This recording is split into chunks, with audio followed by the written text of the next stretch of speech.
जय श्री कृष्ण मित्रों, सत्यार्थ दर्शन चैनल पर आप सभी का हार्दिक स्वागत है।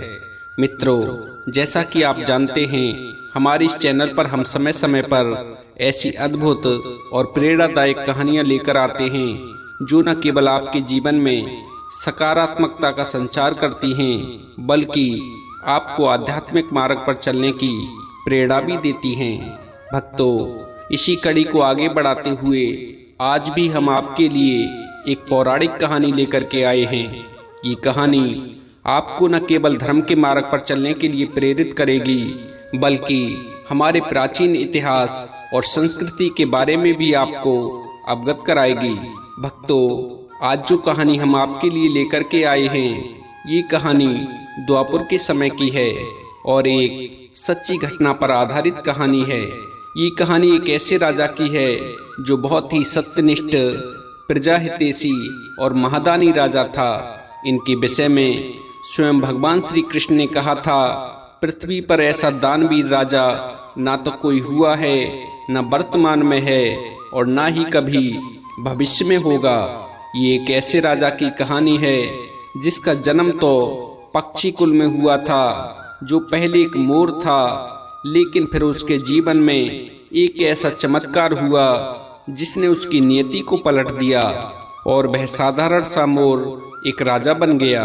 और राजा भी ऐसा वैसा नहीं, इतना महादानी राजा जिसके समान आज तक किसी ने दान नहीं दिया।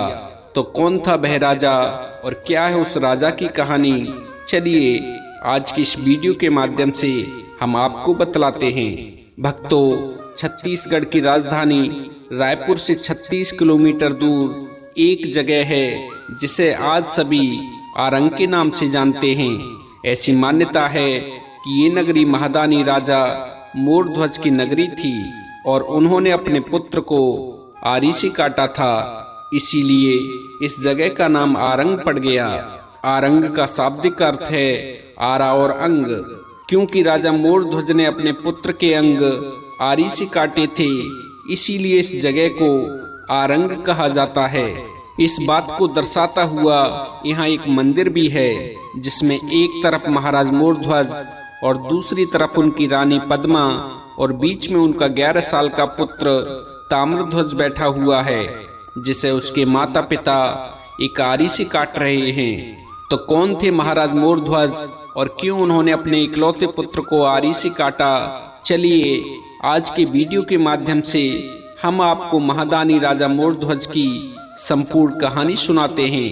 भक्तों, ये कहानी उस समय की है जब भगवान श्री कृष्ण ने धर्म की स्थापना के लिए महाभारत का युद्ध कराया था। उस समय कई पराक्रमी और दानी राजा हुए। उन्हीं में से एक थे राजा मोरध्वज, जिनका नाम इतिहास के पन्नों में महादानी राजा के नाम से जाना जाता है। राजा मोरध्वज बहुत ही परोपकारी और दानी स्वभाव के राजा थे। उनकी एक रानी थी पद्मावती। पद्मा बहुत ही सुंदर और एक पतिव्रता स्त्री थी। रानी पद्मा अपनी 6 बहनों में सबसे छोटी थी और अपने माता पिता की अत्यंत लाडली बिटिया थी। उनके पिता का नाम था महाराज सुमति, जिन्हें कई विद्वान बीसल देव के भी नाम से जानते हैं, जो अपने राज्य के प्रतापी और धर्मनिष्ठ राजा के रूप में जाने जाते थे। महाराज सुमति के राज्य में चारों तरफ खुशहाली थी। सभी लोग आपस में मिलजुल कर रहते थे। भक्तों, ये उस समय की बात है जब रानी पद्मा कुंवारी थी और अपनी 6 बहनों के साथ अपने महलों में रहती थी। भक्तों, एक दिन की बात है, महाराज सुमति अपने सिंहासन पर बैठे हुए थे। उनका दरबार सजा हुआ था। एक तरफ उनके मंत्री और दूसरी तरफ उनके सभासद बैठे हुए थे। राजा के ठीक सामने बैठी हुई प्रजा राजा का जय जयकार कर रही थी। दरबार का वातावरण सौम्यता और गर्मा से भरा हुआ था।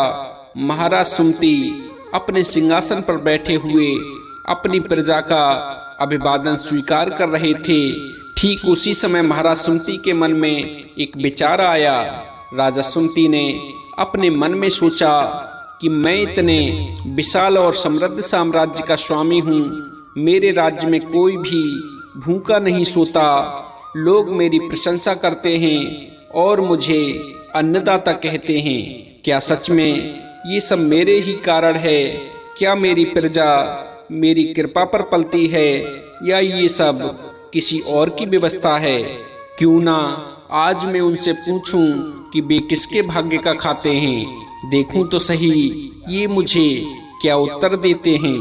भक्तों, यही सोचकर महाराज सुमति अपने आसन से उठे और अपने मंत्रियों को संबोधित करते हुए बोले कि मेरे विद्वान मंत्रियों, आज मेरे मन में एक प्रश्न उठा है जिसका उत्तर मैं आपसे जानना चाहता हूँ। मुझे आप ये बताओ कि आप किसके भाग्य का खाते हो। राजा का ये प्रश्न सुनकर सभी दरबारी हैरान रह गए।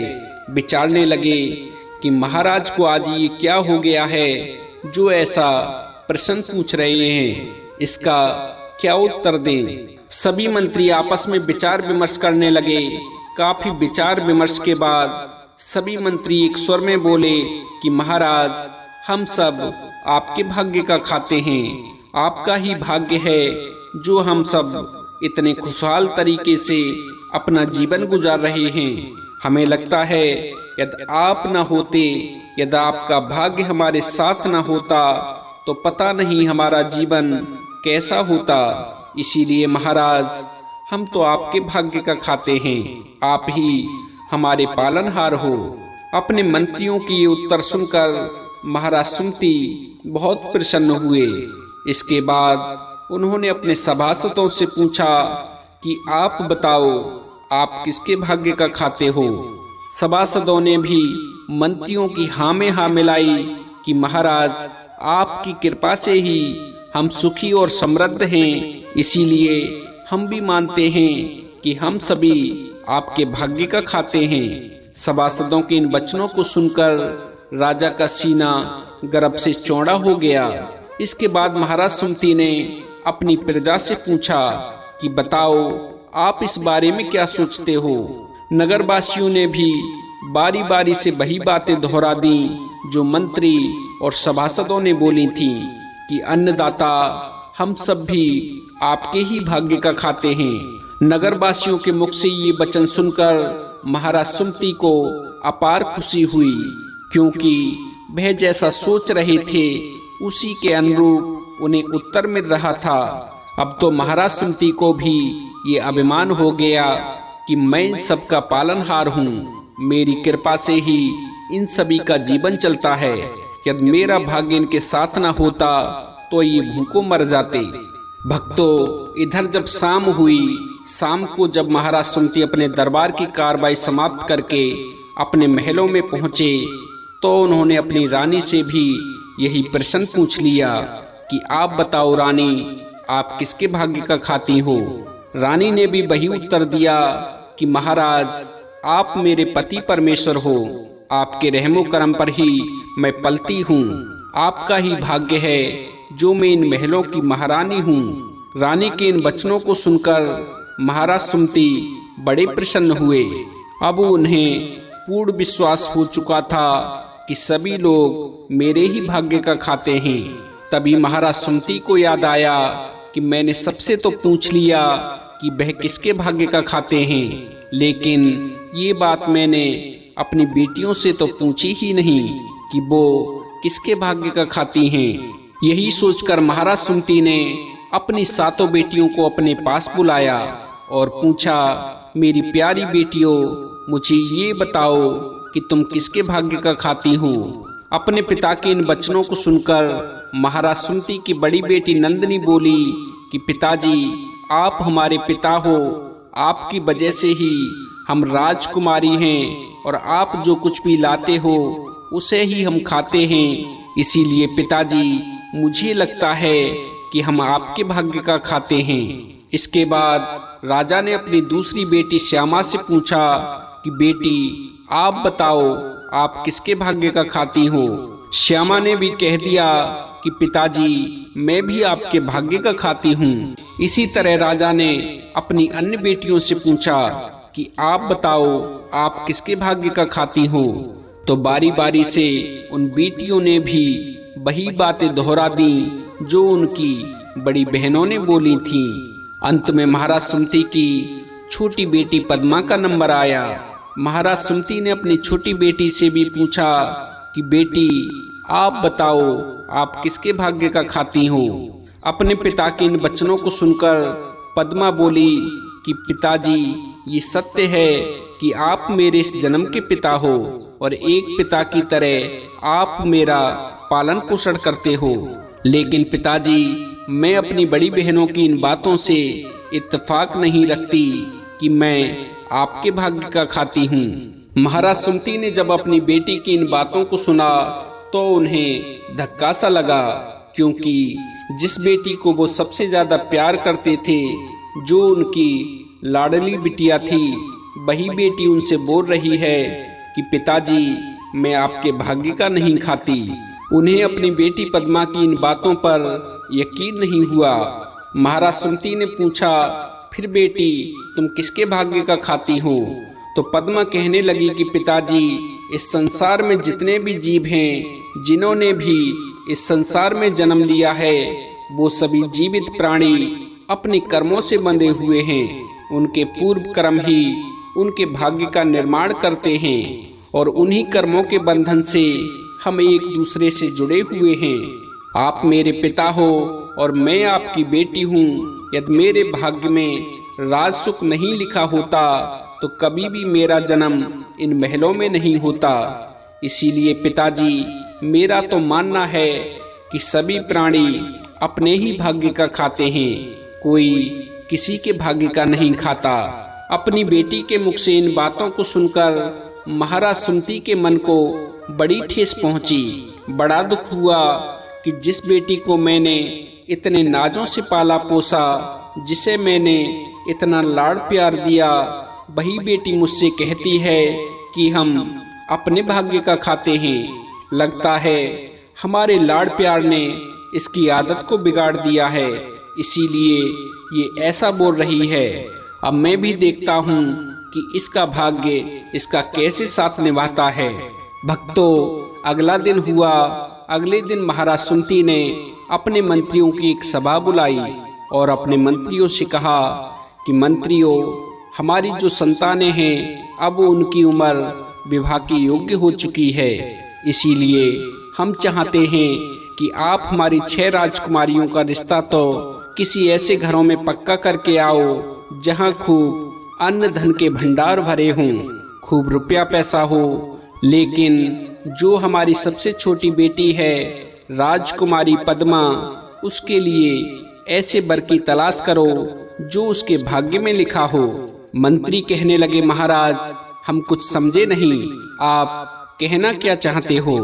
महाराज सुमति अपने मंत्रियों को समझाते हुए बोले कि मंत्रियों, हमारी जो 7 राजकुमारियां हैं, जब उनसे हमने पूछा कि बेटियों तुम किसके भाग्य का खाती हो, तो हमारी 6 बेटियां तो कहती हैं कि पिताजी, हम आपके भाग्य का खाती हैं। लेकिन हमारी जो सबसे छोटी बेटी है पद्मा, वो कहती है कि मैं अपने भाग्य का खाती हूँ।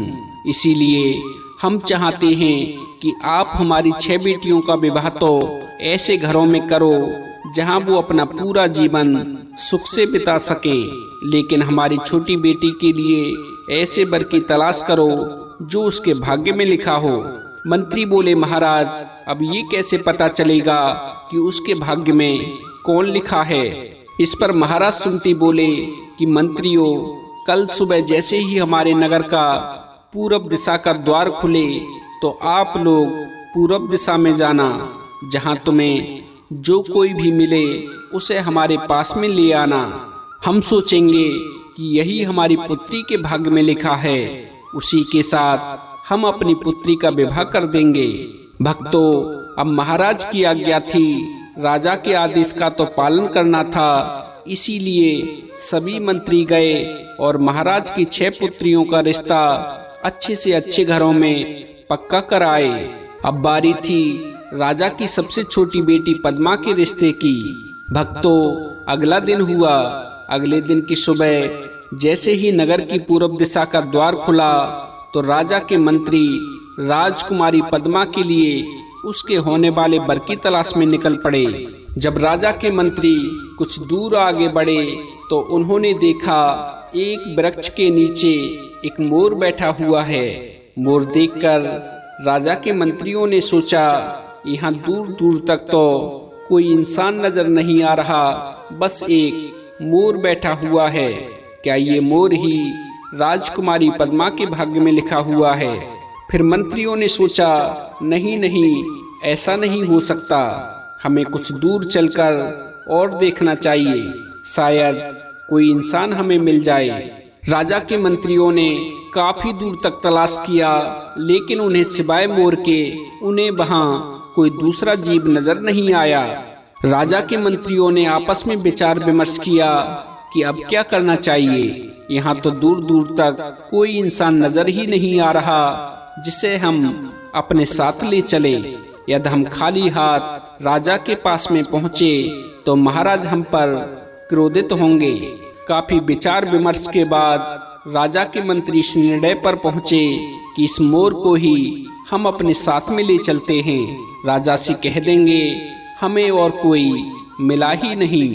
भक्तों, इस प्रकार राजा के मंत्री उस मोर को लेकर महाराज सुमति के पास में पहुंचे और कहा, महाराज हम आपके कहे अनुसार पूरब दिशा में गए थे, वहां पर हमें कोई इंसान तो नजर नहीं आया, बस एक मोर मिला था, उसे हम अपने साथ में ले आए। बताओ अब इसका क्या करना है?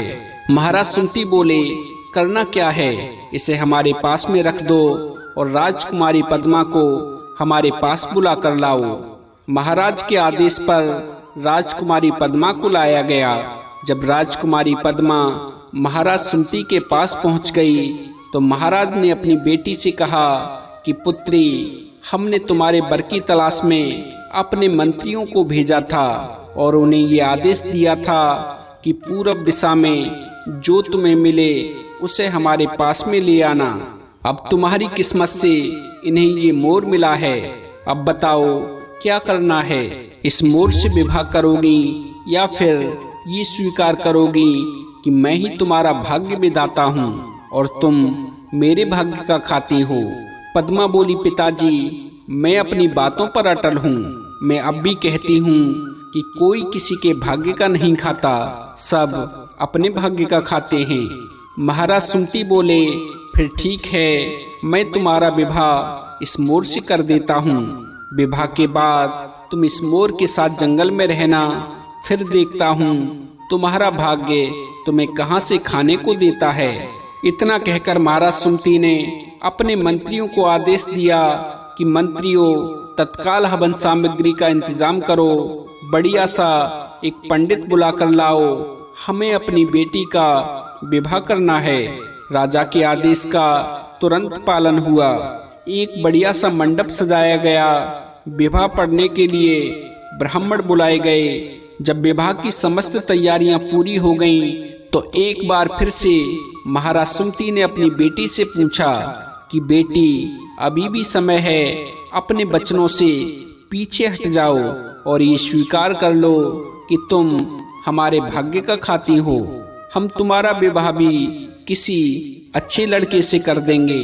पद्मा की माँ और बहनों ने भी उसे बहुत समझाया कि पद्मा, अपनी जिद छोड़ दो, अपने पिता की बात मान लो, तुम अपने हाथों से ही अपना जीवन क्यों बर्बाद कर रही हो।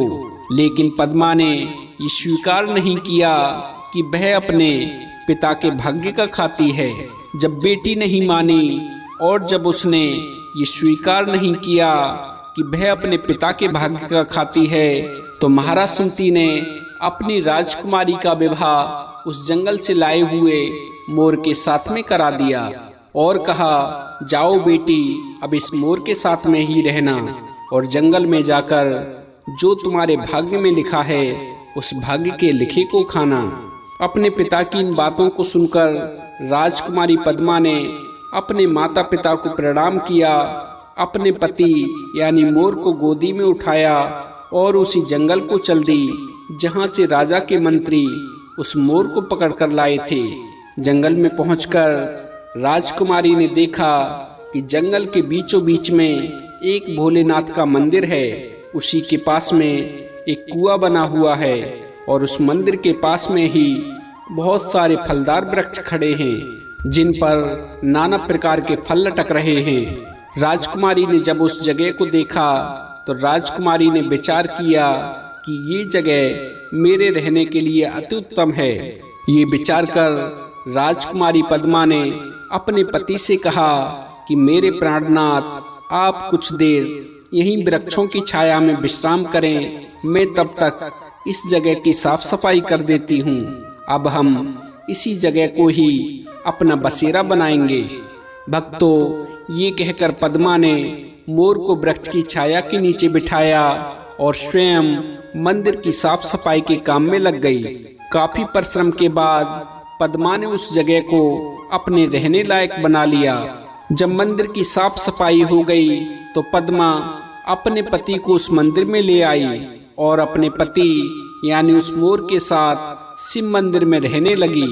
भक्तों, इस तरह से राजकुमारी पद्मा को उस जगह पर रहते हुए कई वर्ष बीत गए।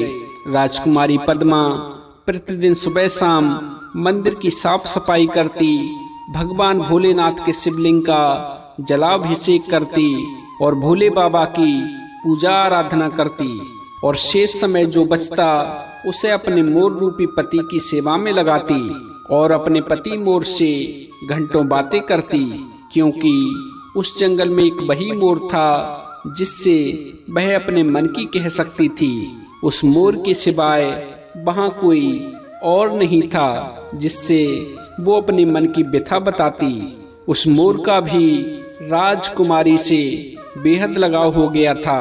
मोर भी राजकुमारी पद्मा को छोड़कर कहीं नहीं जाता था। इसी प्रकार राजकुमारी पद्मा के उस पत्ररूपी मोर के साथ में दिन गुजर रहे थे। भक्तों, एक दिन की बात है, राजकुमारी पद्मा तो भगवान शिव की पूजा आराधना में लगी हुई थी और उसका पति मोर मंदिर के बाहर दाना चुंग रहा था। तभी एक अप्रत्याशित घटना घटी।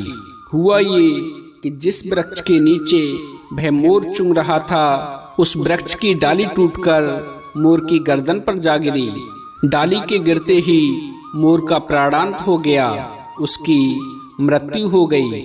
उधर राजकुमारी पद्मा अपनी पूजा समाप्त करके मंदिर के बाहर आई और जैसे ही उसकी नजर वृक्ष की डाली के नीचे फंसे हुए अपने पति मोर पर गई तो राजकुमारी दौड़कर मोर के पास में पहुंची। जल्दी से उसने वृक्ष की डाली को अलग किया और अपने पति रूपी मोर पर हाथ फिराकर देखने लगी कि कहीं इन्हें चोट तो नहीं लगी है। लेकिन भक्तों, मोर तो पहले ही स्वर्ग से उतर चुका था। अब तो केवल उसका मृत शरीर ही वहां पड़ा हुआ था। जब उसने ये जान लिया कि अब मेरे पति नहीं रहे तो राजकुमारी पद्मा उस घनघोर जंगल में दहाड़े मार मार कर विलाप करने लगी और भगवान भोलेनाथ और माता पार्वती से प्रार्थना करने लगी कि प्रभु, एक यही मेरे जीवन के सहारे थे, एक इनकी ही मुझे आस थी जिनके सहारे मैं अपना जीवन गुजार रही थी और इन्हें भी आपने अपने पास बुला लिया। अब किसके सहारे मैं अपना जीवन बिताऊंगी। भक्तों, इस तरह से राजकुमारी पद्मा उस घनघोर जंगल में विलाप कर रही थी। जब उसकी करुण पुकार भगवान भोलेनाथ के कानों तक पहुंची तो भोलेनाथ अपने सच्चे भक्त की करुण पुकार सुनकर प्रकट हो गए। भोलेनाथ ने कहा, बेटी पद्मा, अपनी आंखें खोलो, देखो मैं तुम्हारे पास खड़ा हूँ। राजकुमारी पद्मा ने जैसे ही भोलेनाथ की ये वचन सुने और जैसे ही उसने अपने सामने भोलेनाथ को देखा तो राजकुमारी पद्मा ने भोलेनाथ के पैर पकड़ लिए और बोली, हे भोले बाबा, या तो मेरे पति को जीवित करो या फिर मुझे भी मृत्यु दे दो। मैं अब अपने पति के बिना जीवित नहीं रह सकती। भोलेनाथ बोले कि बेटी, चिंता मत करो, मैं तुम्हारा दुख दूर करने के लिए ही आपके पास में आया हूँ। मांगो, तुम हमसे क्या मांगना चाहती हो।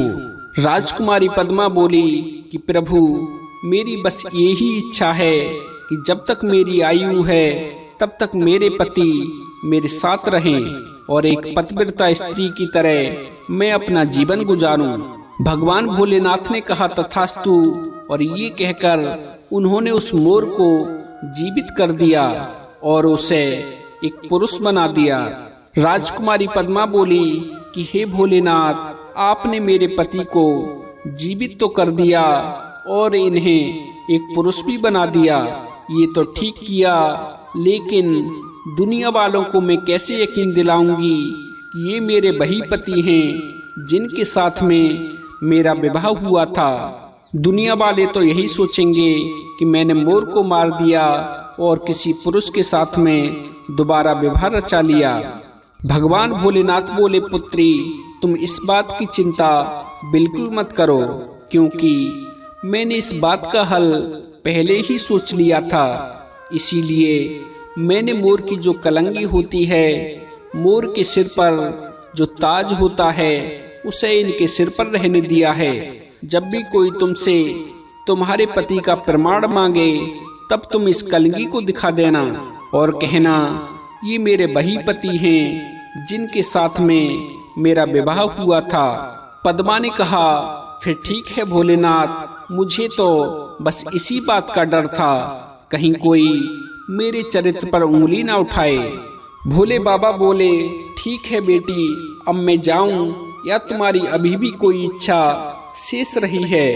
राजकुमारी पद्मा बोली कि प्रभु, आप तो अंतर्यामी हैं, आप तो घट घट के वासी हैं, आपको तो सब पता है कि किसे क्या चाहिए, फिर आपसे क्या मांगना। भक्तों, जब भोलेनाथ ने राजकुमारी पद्मा की ये वचन सुने तो भगवान शिव सोच में पड़ गए कि मैं अब इस बेटी को क्या दूं। यदि ये किसी चीज की मुझसे मांग करती तो मैं इसे वो वस्तु प्रदान करता और आराम से अपने धाम कैलाश पर्वत को चला जाता, लेकिन इसने तो मुझे धर्म संकट में फंसा दिया।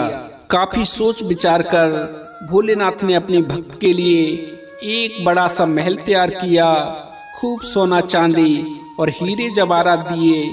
ये सब देकर भोलेनाथ अपने धाम कैलाश पर्वत को वापस लौट गए। भक्तों, इस तरह से राजकुमारी पद्मा अपने पति के साथ में मिलकर किसी रानी महारानी की तरह उस बड़े से महल में अपना जीवन गुजारने लगी। धीरे धीरे उस जंगल में बस्ती बसनी शुरू हो गई और इस प्रकार वह जंगल एक साम्राज्य के रूप में विकसित होता चला गया, जहाँ की रानी पद्मा और उस राज्य का राजा वही मोर बना, जिसे भगवान भोलेनाथ ने अपने वरदान से मनुष्य बनाया था, जिन्हें बाद में महादानी राजा मोरध्वज के नाम से जाना गया। राजा मोरध्वज भगवान भोलेनाथ के उपासक और श्री हरि के बहुत बड़े भक्त थे। ये इतने दानी राजा थे कि कभी कोई याचक इनके दरवाजे से खाली हाथ नहीं लौटा। इसीलिए दूर दूर से फरियादी इनके पास में अपनी याचना लेकर आते थे और अपनी मनवांछित वस्तु पाकर खुशी खुशी अपने नगर लौट जाते थे। इस कारण इनकी ख्याति दूर दूर तक फैल गई। कुछ समय पश्चात जब इन्होंने अपना शहर रतनपुर बसा लिया, जब राजा मोरध्वज रतनपुर नगरी के राजा बन गए, तब महारानी पद्मावती की कोख से एक पुत्र ने जन्म लिया, जिसका नाम ताम्रध्वज रखा गया। ताम्रध्वज जन्म से ही बड़ा बलिष्ठ और अलौकिक बालक था। उसने अल्प आयु में ही शस्त्र और शास्त्र विद्या में निपुणता हासिल कर ली थी। उसकी धनुर्विद्या तो ऐसी थी कि बड़े बड़े शूरवीर भी उसकी धनुर्विद्या के आगे नतमस्तक हो जाते थे। ताम्रध्वज अपने माता पिता की इकलौती संतान था और बड़ा ही आज्ञाकारी बालक था। इसीलिए वह अपने माता पिता की आंख का तारा था। महाराज मोरध्वज और रानी पद्मा अपने इकलौते पुत्र से बड़ा स्नेह करते थे। धीरे धीरे उनका वो पुत्र बड़ा होने लगा। जब राजकुमार की आयु 11 वर्ष की हो गई, तभी उनके साथ में एक घटना घटी। हुआ ये कि जिस समय राजकुमार ने अपने 11वें वर्ष में कदम रखा, जब उनकी आयु 11 साल की हुई, उसी समय महाभारत के युद्ध का समापन हुआ था, जिसे भगवान श्री कृष्ण ने धर्म की स्थापना के लिए पांडवों और कौरवों के बीच में कराया था, जिसमें कौरवों की हार हुई और पांडवों की विजय हुई। जहां एक तरफ तो कौरवों की तरफ से लड़ने वाले राजा अपनी हार का मातम मना रहे थे, वहीं दूसरी तरफ पांडव इस युद्ध में मिली जीत का जश्न मना रहे थे। युद्ध समाप्ति के बाद धर्मराज युधिष्ठिर राजा बन गए और उन्होंने हस्तिनापुर की राजगद्दी को संभाल लिया। जब धर्मराज युधिष्ठिर राजा बन गए, जब वह हस्तिनापुर की राजगद्दी पर विराजमान हो गए, तब पांडवों ने निर्णय किया कि क्यों ना अश्वमेध यज्ञ का आयोजन किया जाए। अश्वमेध वह यज्ञ होता है जिसमें देव यज्ञ करने के बाद एक घोड़ा सजाया जाता है, उसके माथे पर एक जयपत्र बांधा जाता है और उस घोड़े को स्वतंत्र विचरण करने के लिए छोड़ दिया जाता था।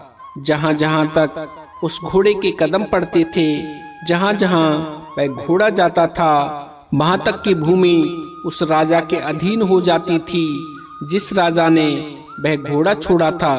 यदि कोई राजा यज्ञकर्ता राजा की अधीनता स्वीकार नहीं करता था तो वह उस घोड़े को बंदी बना लेता था। तब उस राजा के साथ अश्वमेध करने वाले राजा की सेना जो उस घोड़े की रक्षा करती थी, उसके साथ में युद्ध करना पड़ता था। अधिकांश वही राजा इस यज्ञ को करते थे जिन्हें अपनी शक्ति और विजय का भरोसा होता था। क्योंकि पांडवों ने भगवान श्री कृष्ण की सहायता से महाभारत में विजय हासिल की थी, इस कारण से उनका मनोबल बढ़ा हुआ था। उन्हें इस बात का अभिमान हो गया था कि हमारे जैसा शूरवीर इस दुनिया में नहीं है। इसी अभिमान के वशीभूत होकर पांडव अश्वमेध यज्ञ करने का निश्चय करते हैं। चूंकि अश्वमेध यज्ञ करने से पहले देव यज्ञ की परंपरा है, इसीलिए धर्मराज युधिष्ठिर लाखों ब्राह्मणों को अपने यहाँ आमंत्रित करते हैं और उन ब्राह्मणों से देव यज्ञ को संपन्न कराते हैं। देव यज्ञ संपन्न होने के पश्चात ब्राह्मणों की दक्षिणा की बारी आती है। जब दूर दूर से आए हुए ब्राह्मण अपने नगर को जाने लगते हैं तो महाराज युधिष्ठिर उन लाखों ब्राह्मणों को इतना दान देते हैं जिसकी कोई उपमा नहीं कर सकता। महाराज युधिष्ठिर ने यज्ञ संपन्न कराने वाले ब्राह्मणों को इतना दान दिया कि ब्राह्मणों से वो दान संभाला ही नहीं गया।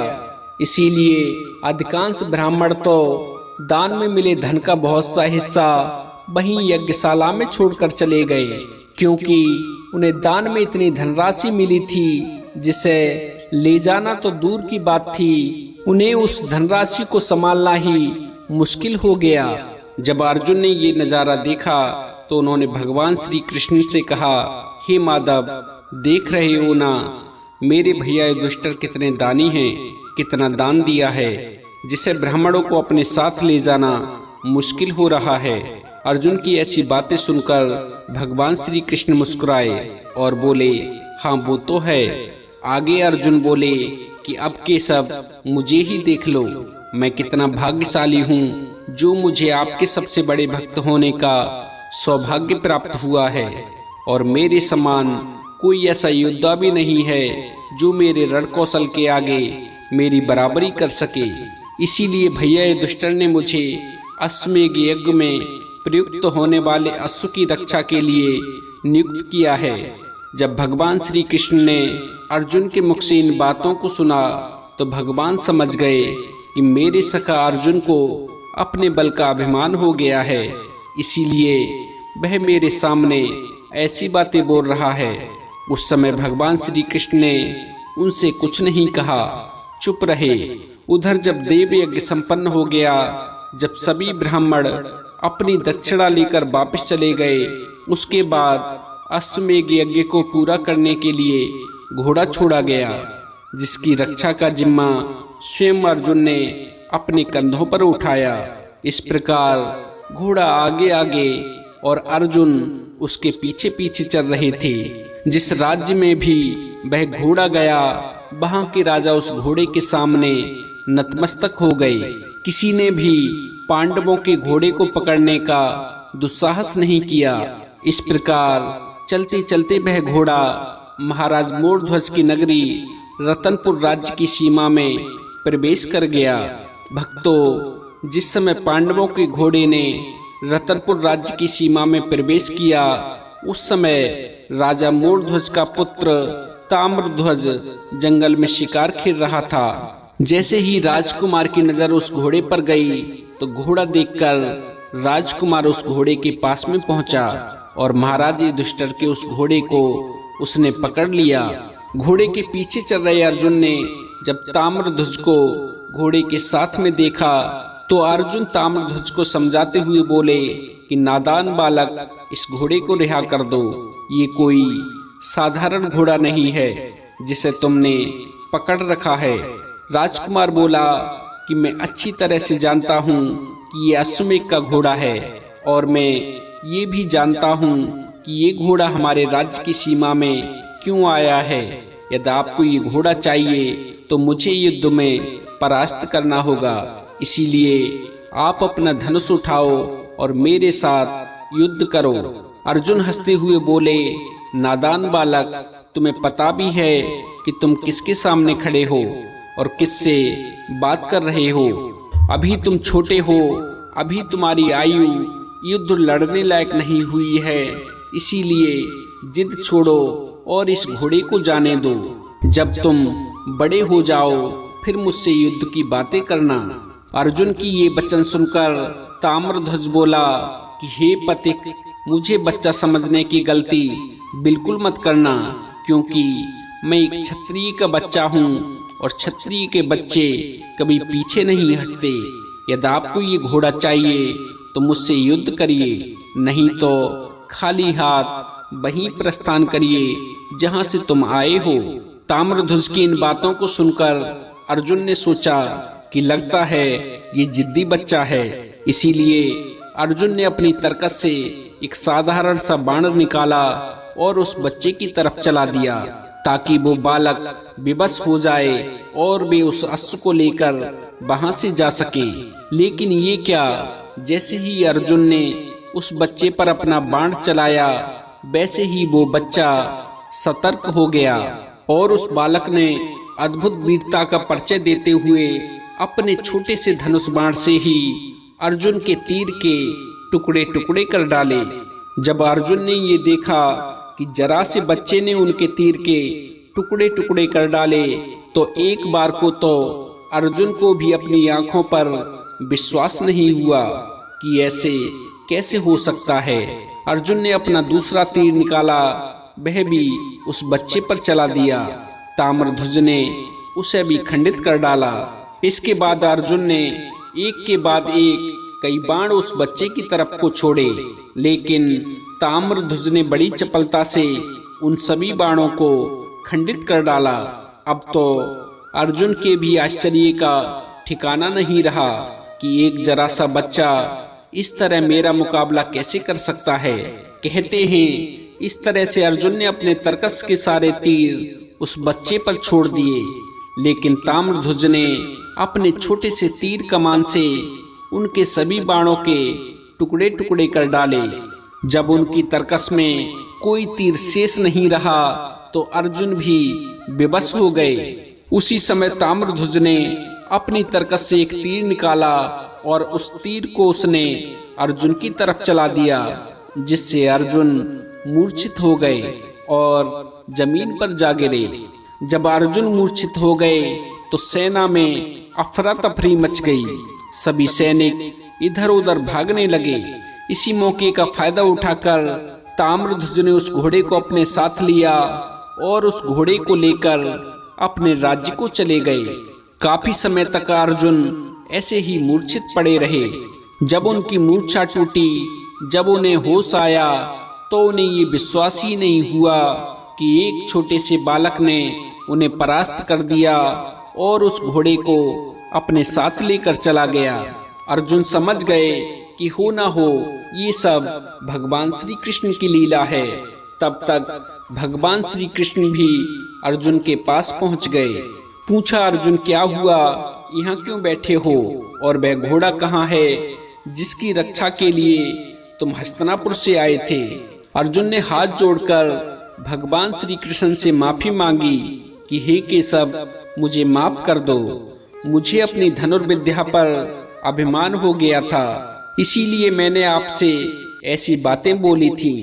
तब श्री कृष्ण ने उनसे कहा, हे पार्थ, तुम्हें अपनी वीरता के अतिरिक्त इस बात का भी अभिमान था कि तुमसे बड़ा मेरा कोई भक्त नहीं, और महाराज युधिष्ठिर से बड़ा कोई दानी नहीं। बल का अभिमान तो तुम्हारा टूट ही चुका है। आओ, अब बाकी दो का भी निवारण कर देता हूँ। अर्जुन बोले, प्रभु वो कैसे? तो भगवान श्री कृष्ण कहने लगे कि अर्जुन, इसका जवाब तो तुम्हें तभी मिलेगा जब तुम स्वयं अपनी आंखों से देखोगे। इसीलिए अर्जुन, विलंब मत करो, मेरे साथ साधु का भेष बनाओ, मैं तुम्हें अपने सबसे बड़े भक्त से मिलवाने ले चलता हूँ। अर्जुन ने जब भगवान श्री कृष्ण के ये वचन सुने तो अर्जुन ने सोचा, इस भूलोक पर ऐसा कौन भक्त है जिसे भगवान श्री कृष्ण अपना सबसे बड़ा भक्त बता रहे हैं। मुझे उस भक्त के दर्शन करने चाहिए, मैं भी तो देखूं कि ऐसा कौन भक्त है। भक्तों, इस प्रकार भगवान श्री कृष्ण और अर्जुन ने साधु का भेष बनाया। अपनी योग माया से प्रभु ने एक शेर तैयार किया और उस शेर को लेकर प्रभु अपने भक्त से मिलने के लिए चल दिए। चलते चलते भगवान श्री कृष्ण और अर्जुन महाराज मोरध्वज के दरवाजे पर पहुंचे, और दरवाजे पर पहुंचकर भगवान श्री कृष्ण ने आवाज लगाई, भिक्षाम देहि, भिक्षाम देहि। साधुओं की आवाज सुनकर राजा का सैनिक महल के दरवाजे से बाहर आया। पूछा, महाराज आपको क्या चाहिए? आप आदेश करो, मैं वही सामग्री अभी महलों से ले आता हूँ। राजा के सैनिक के इन वचनों को सुनकर साधु बने भगवान श्री कृष्ण बोले कि पुत्र, हम बहुत दूर से आपके महाराज से मिलने के लिए आए हैं। अपने महाराज को खबर करो कि दो साधु तुमसे मिलना चाहते हैं। साधु की ये वचन सुनकर सैनिक बोला कि महाराज आप यहीं खड़े रहना, मैं अभी महाराज को सूचित करके आता हूँ। ये कहकर सैनिक पुनः महलों के अंदर चला गया। उसने जाकर राजा को खबर करी कि राजन, आज हमारे महल के द्वारे पर दो विलक्षण साधु आए हैं, उनके साथ में एक शेर भी है, और दोनों तपसी आपसे मिलना चाहते हैं। यदि आपकी अनुमति हो तो मैं दोनों साधुओं को महल के अंदर ले आऊं। राजा ने जब अपने सैनिक के मुख से ये वचन सुने कि द्वारे पर दो विलक्षण साधु आए हैं, तो राजा तुरंत अपने सिंहासन से उठा और साधुओं से मिलने के लिए चल दिया। जब राजा दोनों साधुओं के पास में पहुंचा तो राजा ने अपना सिर झुकाकर दोनों साधुओं को प्रणाम किया, उनका खूब आदर सत्कार किया। उसके बाद में पूछा कि प्रभु बताइए, मैं आपकी क्या सेवा कर सकता हूँ? क्या इच्छा लेकर आप हमारे पास में आए हो? राजा के इन वचनों को सुनकर साधु बने भगवान श्री कृष्ण बोले कि राजन, हम आपके राज्य से गुजर रहे थे तो हमने आपकी बड़ी तारीफ सुनी कि राजा मोरध्वज बड़े ही दानी राजा हैं। जो भी इच्छा लेकर राजा के पास में जाता है, राजा उसकी इच्छा पूरी कर देते हैं। इसीलिए राजन, हम आपके पास में आए हैं। यदि आपकी आज्ञा हो तो हम अपनी इच्छा आपके समक्ष रखें। महाराज मोरध्वज बोले कि बताइए न ऋषिवर, आप क्या इच्छा लेकर हमारे पास में आए हैं? आपको सोना चांदी चाहिए, हीरे जवाहरात चाहिए, या आपको रहने के लिए जमीन चाहिए? बताइए, आप क्या इच्छा लेकर हमारे पास में आए हैं?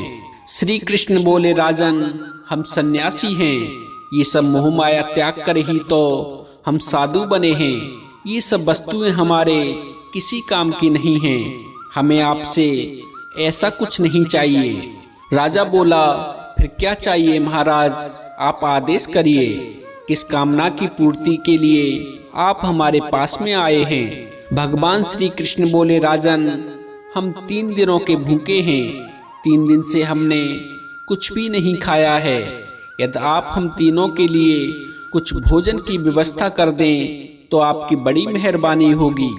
राजा बोला, क्यों नहीं महाराज, आप हमारे साथ हमारे महलों को चलिए। मैं अपनी रानी से कहकर अभी आपके लिए स्वादिष्ट भोजन की व्यवस्था करवाता हूँ। बताइए महाराज, आप क्या खाना पसंद करेंगे? श्री कृष्ण बोले, राजन, हमें ज्यादा कुछ नहीं चाहिए। हम सात्विक साधु हैं। जो भी तुम्हारे घर में कंद मूल फल पड़े हों उन्हें हमें दे देना, उसी से हम अपना पेट भर लेंगे। लेकिन राजन, हमारे साथ में जो शेर है, समस्या तो इसकी है, ये सिर्फ ताजे मांस का ही भक्षण करता है। राजा मोरध्वज बोले, कोई बात नहीं महाराज, मैं अभी अपने सेवकों से कहकर आपके शेर के लिए भी उसके मुताबिक भोजन की व्यवस्था करवा देता हूँ। ये कहकर राजा ने अपने सेवकों को आदेश दिया कि सुनो, साधुओं के शेर के लिए जल्दी से ताजे मांस की व्यवस्था करो। तभी श्री कृष्ण बोले, ठहरो राजन, हमारा शेर कोई साधारण शेर नहीं है, ये नरभक्षी शेर है। ये केवल मनुष्यों के मांस का भक्षण करता है। यदि आप हमारे शेर के लिए किसी मानव के ताजे मांस की व्यवस्था कर सकें तो हमें बताइए, नहीं तो हम आगे बढ़ जाते हैं। साधुओं की ये वचन सुनकर राजा एक पल को चौंक उठे कि इस शेर के भोजन के लिए किसी निर्दोष मनुष्य के प्राण वो कैसे ले सकते हैं। किंतु फिर उन्होंने सोचा कि दूसरे के ना सही, कम से कम मैं अपने प्राण तो ले सकता हूँ। इसका अधिकार तो मुझे मेरा धर्म भी देता है। भक्तों, यही सोचकर राजा ने उन साधुओं से कहा, हे ब्राह्मण देव, आप चिंता ना करें, मैं इसे स्वयं अपना मांस खिलाऊंगा। आप महल के अंदर तो चलिए। जब साधु बने अर्जुन ने ये सुना कि राजा स्वयं अपना मांस शेर को खिलाना चाहता है तो अर्जुन महाराज मोरध्वज की दानवीरता के आगे नतमस्तक हो गए। किंतु तभी भगवान श्री कृष्ण ने राजा से कहा कि राजन, मेरा सिंह केवल बालक के मांस का भक्षण करता है। यदि आप किसी बालक के मांस की व्यवस्था कर सकें तो हमें बताएं, नहीं तो हम आपके राज्य से जाते हैं। साधुओं के मुख से ये वचन सुनकर राजा और दुविधा में पड़ गए कि अब मैं बालक के मांस की व्यवस्था कहाँ से करूं। फिर उन्हें याद आया कि मेरा एक 11 साल का पुत्र है और शास्त्रों में पुत्र को भी पिता की संपत्ति कहा गया है। यही विचार कर राजा ने साधुओं से कहा कि भगवान, आप महल के अंदर चलिए। मेरा एक 11 साल का पुत्र है, मैं अपने पुत्र को आपके शेर का भोजन बना दूंगा, लेकिन मैं आपको यहाँ से भूखा नहीं जाने दूंगा। जब साधु बने अर्जुन ने महाराज मोरध्वज की ये वचन सुने तो इन वचनों को सुनकर अर्जुन दंग रह गए। उन्हें अपने कानों पर ये विश्वास ही नहीं हो रहा था कि कोई राजा अपने इकलौते पुत्र के बारे में ऐसा निश्चय कैसे कर सकता है। भक्तों, इस तरह दोनों साधु अपने शेर को लेकर राजा मोरध्वज के महलों में पहुंचे। राजा मोरध्वज ने महात्माओं से कहा कि प्रभु, आप कुछ क्षण यहीं ठहरें, मैं अभी वापिस आता हूँ। भगवान श्री कृष्ण ने पूछा, क्या हुआ राजन, हमें यहाँ बिठाकर कहाँ जा रहे हो? इस पर राजा दोनों हाथ जोड़कर बोला कि प्रभु, बेशक वह मेरा पुत्र है, मैंने उसे पाला पोसा है, लेकिन प्रभु, जितना अधिकार मेरा अपने पुत्र पर है उससे कहीं अधिक उसकी माता का है। इसीलिए भगवान, एक बार मुझे उसकी माता से पूछाने दो, उसके बाद मैं निश्चिंत हो जाऊंगा। भगवान श्री कृष्ण बोले, राजन, इसमें हमें कोई आपत्ति नहीं है, लेकिन थोड़ा जल्दी आना। कहीं ऐसा ना हो कि हम आपकी प्रतीक्षा में ही बैठे रहें और आप लौटकर ही ना आएं। मोरध्वज बोले, ऋषिवर, आप चिंता ना करें, मैं अभी अपनी रानी से पूछकर वापस आता हूँ। ये कहकर राजा अपने महलों के अंदर चले गए। उधर रानी पद्मा ने अपने पति को आते हुए देखा तो रानी पद्मा दौड़कर अपने पति के पास में आई और पूछा, स्वामी क्या बात है, आज आप दरबार से इतनी जल्दी कैसे आ गए? रानी के पूछने पर राजा मोरध्वज बोले कि प्रिय, क्या बताऊं, आज मैं बड़े धर्म संकट में फंस गया हूँ। ये कहकर राजा मोरध्वज ने सारा वृतांत रानी को कह सुनाया और कहा, रानी, यदि साधु भूखे लौट गए तो मेरे माथे पर कलंक लग जाएगा कि वैसे तो राजा बड़ा दानी बनता है, लेकिन भूखे साधुओं को भोजन भी नहीं करा सका। अब आप ही बताओ रानी, मुझे क्या करना चाहिए? भक्तों, मोरध्वज की रानी पद्मावती बड़ी पतिव्रता स्त्री थी। जब उसने अपने पिया की ये बात सुनी तो रानी बोली, पिया जी, मुझे उन साधुओं के पास ले चलो। मैं उनसे विनती करूंगी कि वो मेरे पुत्र को छोड़ दें, उसके स्थान पर वो मेरा मांस ले लें। मैं उस शेर के आगे अपनी बलि देने के लिए तैयार हूँ। आप मुझे उन महात्माओं के पास में ले चलिए। भक्तों, इस तरह से राजा रानी उन दोनों साधुओं के पास पहुंच जाते हैं। साधुओं के पास पहुंचकर रानी उन महात्माओं से कहती है कि भगवान, आप मेरे पुत्र को छोड़ दीजिए, उसके स्थान पर मैं आपके शेर का ग्रास बनने के लिए तैयार हूँ। आप मेरा मांस ले लीजिए। लेकिन साधु बने भगवान श्री कृष्ण साफ मना कर देते हैं और कहते हैं कि हमारा शेर केवल कोमल मांस का ही भक्षण करता है। आपका मांस इस शेर से नहीं कटेगा। आपको अपने पुत्र का मांस देना है तो दीजिए, नहीं तो भूखे ही आपके राज्य से वापस चले जाते हैं। रानी ने जब साधुओं की ये वचन सुने तो रानी पद्मा ने साधुओं के पैर पकड़ लिए और बोली, महात्मा जी, आप इस तरह से हमारे द्वारे से मत जाइए। आपको हमारे पुत्र का मांस चाहिए तो हम देने के लिए तैयार हैं, लेकिन महात्मा जी, एक बार हमें हमारे पुत्र से पूछ लेने दीजिए, क्योंकि बेशक हम अपने पुत्र के माता पिता हैं, लेकिन उसके प्राणों पर हमारा अधिकार नहीं है। इसीलिए एक बार हमें हमारे पुत्र से पूछ लेने दीजिए कि वह क्या कहता है। भक्तों, उसी समय ताम्रध्वज को बुलाया गया। जब ताम्रध्वज ने अपने माता पिता की दुविधा सुनी तो ताम्रध्वज ने कहा कि पिताजी, बस इतनी सी बात, इस बात के लिए तुम दोनों इतना दुखी हो रहे हो। पिताजी, ये तो मेरा सौभाग्य है कि ये मेरा शरीर किसी की भूख मिटाएगा। धर्म पर चलने वाले ऐसे माता पिता पर तो मैं अपने 100 जन्म भी कुर्बान कर सकता हूँ। भक्तों, इस तरह से ताम्रध्वज हंसते हंसते अपना बलिदान देने को तैयार हो गया। जब अर्जुन ने अपनी आंखों से ये नज़ारा देखा तो अर्जुन मन ही मन गदगद हो उठा कि धन्य है ऐसे माता पिता और धन्य है वह पुत्र जो अपने माता पिता की धर्म रक्षा करने के लिए तुरंत ही तैयार हो गया।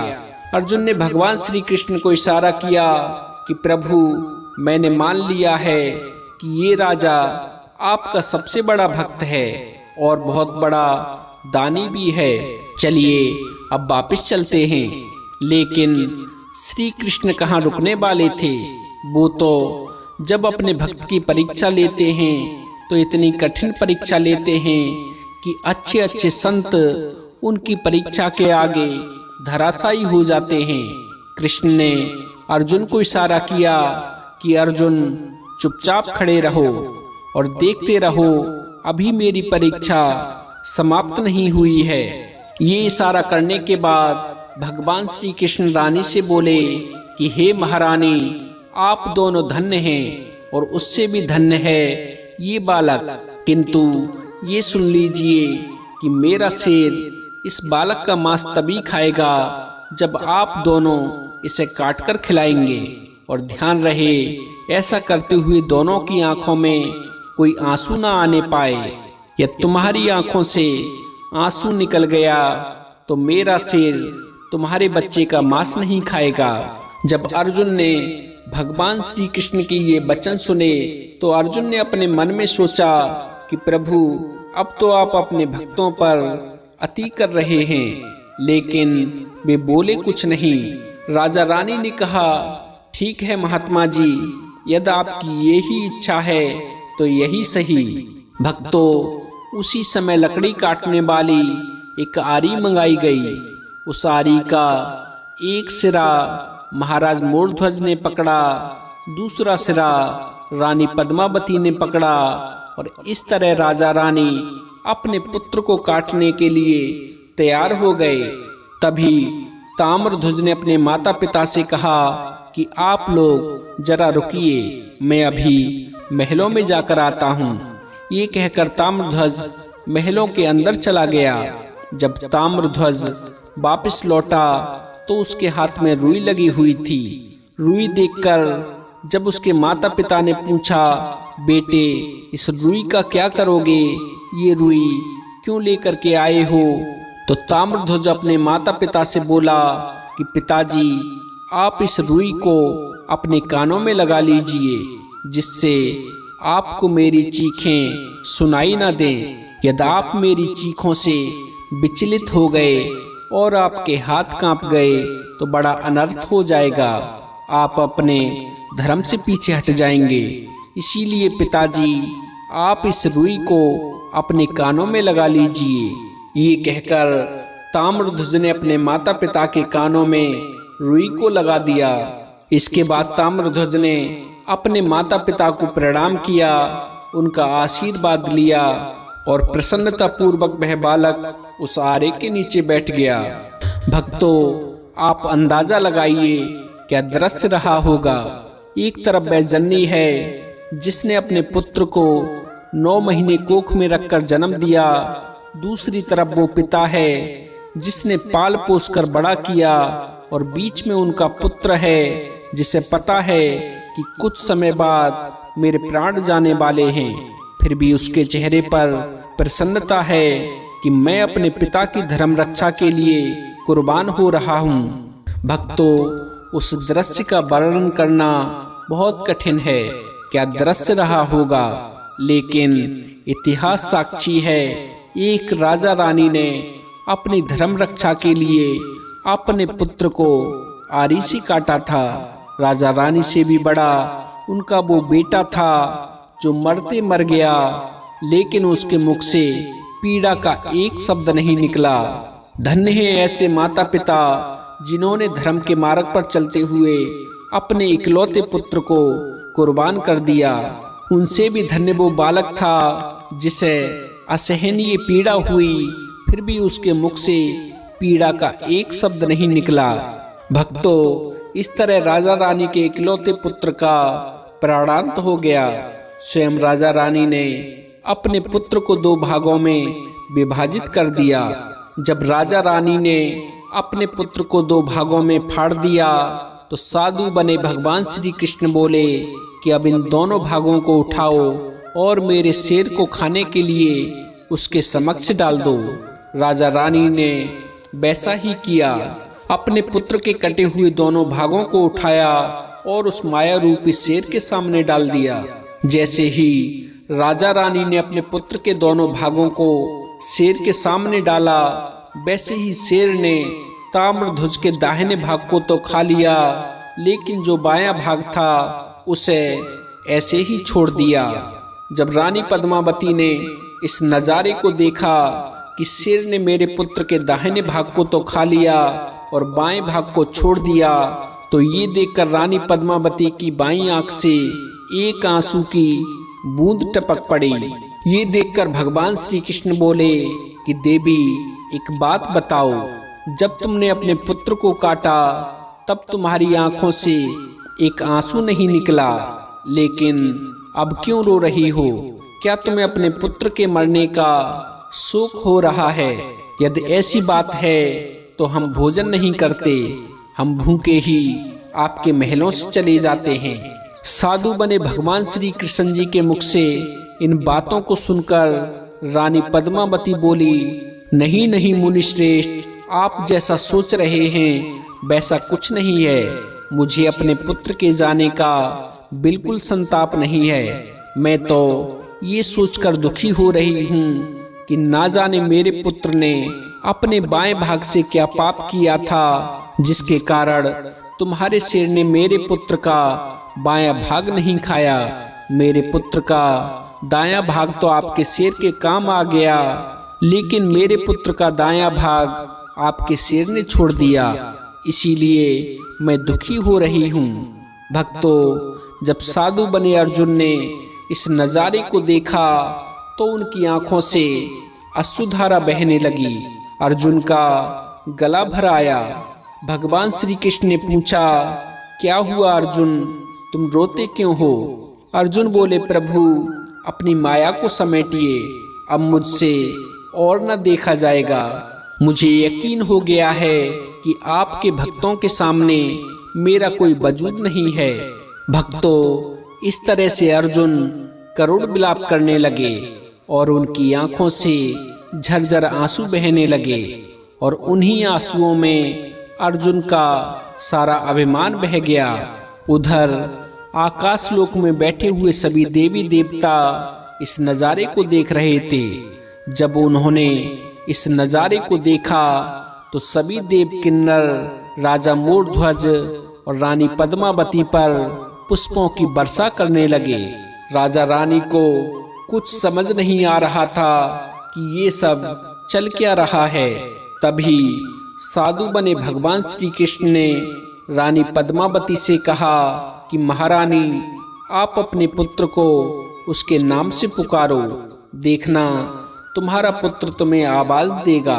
रानी पद्मावती को साधु की इन बातों पर विश्वास नहीं हुआ। वह सोचने लगी, ऐसा कैसे हो सकता है। लेकिन जैसे ही रानी ने साधुओं की बातों पर विश्वास करके अपने पुत्र को नाम से पुकारा तो उन्हें महल के अंदर से ताम्रध्वज की आवाज सुनाई दी। महारानी को विश्वास नहीं हुआ कि ये कैसे हो सकता है। महारानी ने फिर अपने पुत्र को उसके नाम से पुकारा, फिर उन्हें अपने पुत्र की आवाज सुनाई दी। जब रानी ने तीसरी बार अपने पुत्र को पुकारा तो ताम्रध्वज महलों से निकलकर बाहर आया और अपने माता पिता से लिपट गया। अपने पुत्र को जीवित देखकर राजा रानी बड़े प्रसन्न हुए। उनकी खुशी का ठिकाना नहीं रहा। उधर भगवान श्री कृष्ण ने भी अपनी माया समेट ली। अब वहां ना तो कोई शेर था, ना कोई साधु था। वहां तो केवल भगवान श्री कृष्ण अपने सखा अर्जुन के साथ में खड़े हुए मंद मंद मुस्कुरा रहे थे। जब राजा रानी ने भगवान श्री कृष्ण जी को देखा तो पूछा, प्रभु आप यहाँ कैसे, और वो साधु और उनका शेर कहाँ गया? तब भगवान श्री कृष्ण जी ने राजा मोरध्वज को पूरी कहानी सुनाई कि राजन, मेरे सखा अर्जुन को ये गुमान हो गया था कि उसके जैसा बलशाली और इनके भाई दुष्टर जैसा दानवीर इस दुनिया में कोई नहीं है। इसीलिए मुझे ये लीला रचनी पड़ी। यहाँ जो कुछ भी हुआ था वह सब मेरी लीला का हिस्सा था। लेकिन राजन, जितना मैंने आपके बारे में सुना था उससे कहीं बढ़कर पाया। आज मैं तुम्हें महादानी की उपाधि देता हूँ। आज से तुम्हें महादानी राजा मोरध्वज के नाम से जाना जाएगा। तो भक्तों, ये थी महादानी राजा मोरध्वज की कहानी। आपको ये कहानी कैसी लगी कृपया हमें कमेंट के माध्यम से अवश्य बताएं। यदि आपको ये कहानी पसंद आई हो तो कृपया वीडियो को लाइक करें, हमारे चैनल सत्यार्थ दर्शन को सब्सक्राइब करें और हो सके तो इस कहानी को अपने मिलने वालों के साथ भी अवश्य साझा करें। तो भक्तों, आज के लिए बस इतना ही। मिलते हैं अन्य ज्ञानवर्धक वीडियो में। तब तक के लिए आप सभी भक्तों को मेरी तरफ से जय श्री कृष्णा, जय श्री राधे, जय श्री श्याम। बोली श्री बांके बिहारी लाल की जय। जय जय श्री राधे श्याम।